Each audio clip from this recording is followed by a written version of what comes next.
هواية تربية الطيور.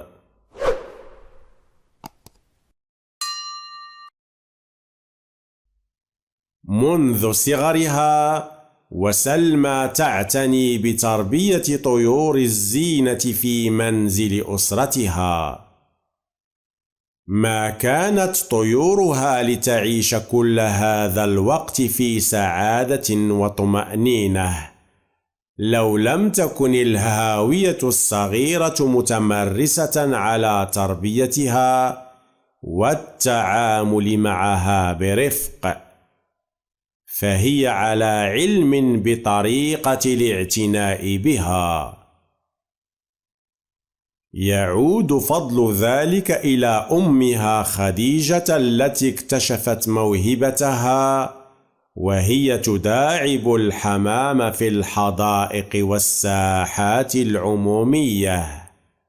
سمعت البنت الصغيرة برجل قضى سنوات في تربية الطيور يسكن في القرية المجاورة. لم تتردد في طلب لقائه لتستفيد من معرفته بتربية طيور الزينة.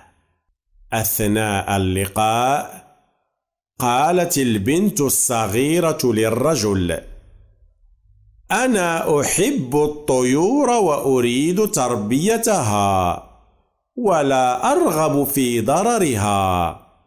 جئتك لتعلمني كيف أرعاها برفق وحب لتكون سعيدة معي.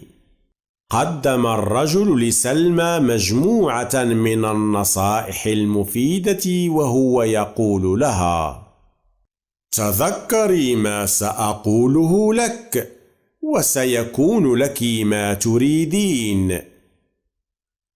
كلما أحببت الطيور أحبتك.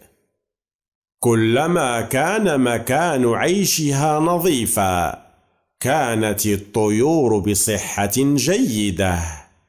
كلما كان طعامها صحيا كلما كان صوتها عذبا.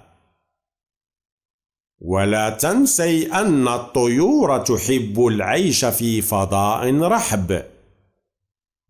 وقبل هذا وذاك اعلمي أنه من علامات مرض الطيور كثرة العطس وصعوبة الزقزقة والتغريد. شكرت سلمى الرجل وعادت وهي تقول لأمها: لقد تعلمت اليوم ما سيسعدني ويسعد طيوري. شكرا لك أمي.